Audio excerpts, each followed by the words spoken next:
Cremator. Cremators are creatures that were planned for Half-Life 2 but were cut from the final game. They are tall, strange-looking humanoids wearing a large coat and carrying a flamethrower-like weapon called the Immolator. The Immolator is a weapon that generates a powerful flame-like electrical energy capable of burning people. The weapon is directly connected to the Cremator, meaning that the Cremator itself acts as the weapon's source of ammunition, rather than needing traditional ammunition. Their main purpose was probably to clean the streets for the Combine by burning dead bodies, and possibly even burning people alive. Basically, if you thought the Combine could not make garbage collection terrifying enough, they apparently had a solution. The Cremator has a very unusual appearance with a large gas mask-like head and a bulky coat that makes it look more like a nightmare janitor than a normal soldier. Even though it never appeared in the final game, concept art and unused content show that it was intended to be part of the Combine's forces. Strider.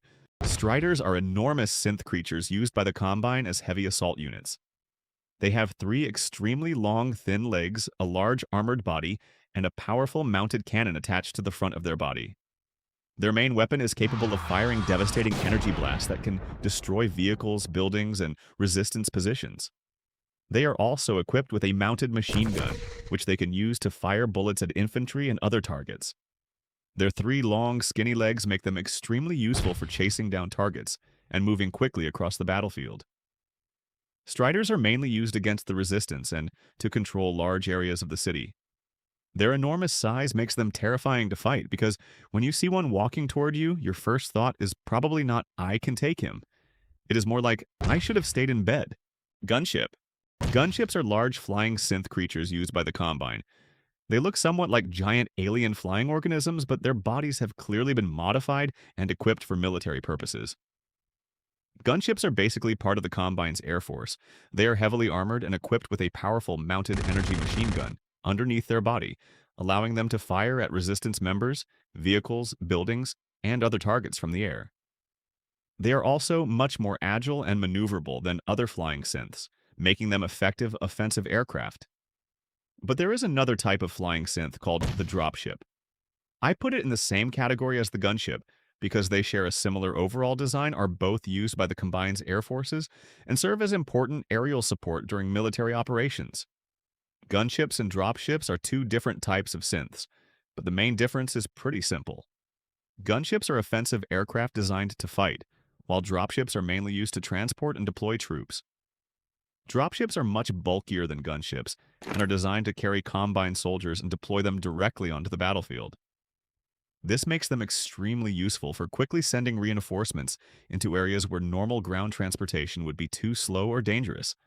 So basically, if the Combine wants to shoot you from the sky, they send a gunship. If they want to send a bunch of soldiers to shoot you, they send a dropship. Crab synths. Crab synths are large alien-like creatures that were planned for Half-Life 2, but were cut from the final game. They resemble enormous mechanical or biological crabs, and were apparently intended to be modified and used by the Combine as military synths. Their design is very different from the smaller head crabs found throughout the game. Crab synths are much larger and more heavily built, making them look like a strange combination of an alien crab and a military vehicle. Crab synths were probably designed to fight resistance forces and support the Combine on the battlefield. They were capable of performing melee attacks with their powerful limbs, making them dangerous at close range. They were also equipped with a mounted minigun, allowing them to provide heavy suppressive fire against enemies from a distance. Although we do not know exactly how they would have worked in the final game, their appearance and weaponry suggest that they would have been another type of heavy synth unit, combining heavy armor, ranged firepower, and brutal melee attacks. Basically, the Combine looked at a crab and apparently thought, "This needs more weapons." Combined Super Soldier. Combined Super Soldiers are large alien synth creatures that were planned for Half-Life 2, but were cut from the final game. Unlike normal Combine soldiers, who are still human, Super Soldiers are completely different. They are humanoid creatures with a much larger and more heavily built body, making them far more resistant to damage than a normal Combine soldier. Their bodies are covered with thick organic and mechanical armor, giving them the appearance of a heavily modified alien combat unit. One of their most distinctive features is their integrated weapon system. Instead of simply holding a weapon, one of their arms is directly equipped with a powerful firearm built into the hand and forearm. This allows the super soldier to fire directly from its arm and inflict significant damage on resistance fighters. Their combination of size, strength, heavy armor, and integrated weaponry suggests that they were intended to be heavy frontline synth units, capable of taking a lot of punishment while dealing serious damage themselves.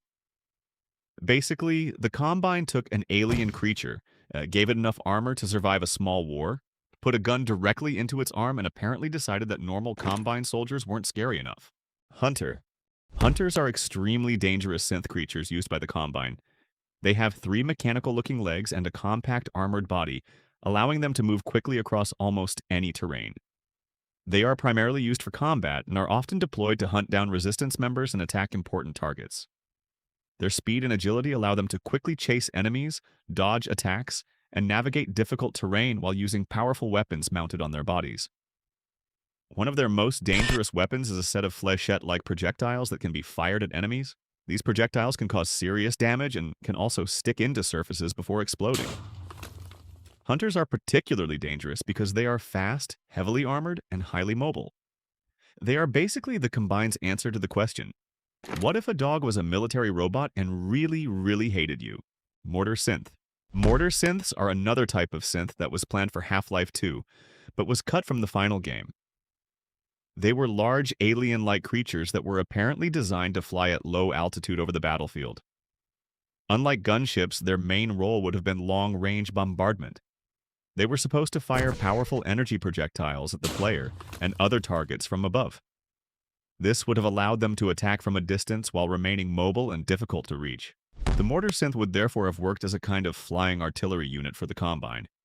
Instead of having a normal mortar sitting somewhere on the ground, the Combine apparently decided that the mortar itself should become a giant flying alien monster. Shield Scanner. The Shield Scanner is an upgraded type of scanner used by the Combine. Like the City Scanner, it is a small flying synth designed for surveillance and support.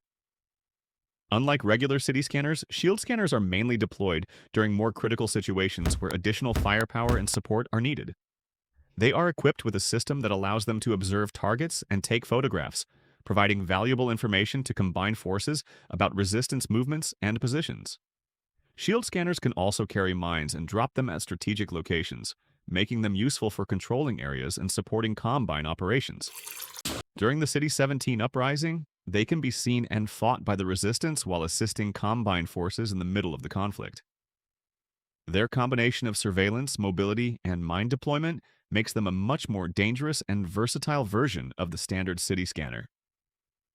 Basically, the Combine took a surveillance drone, gave it explosives, and said, "Yeah, this should be fine."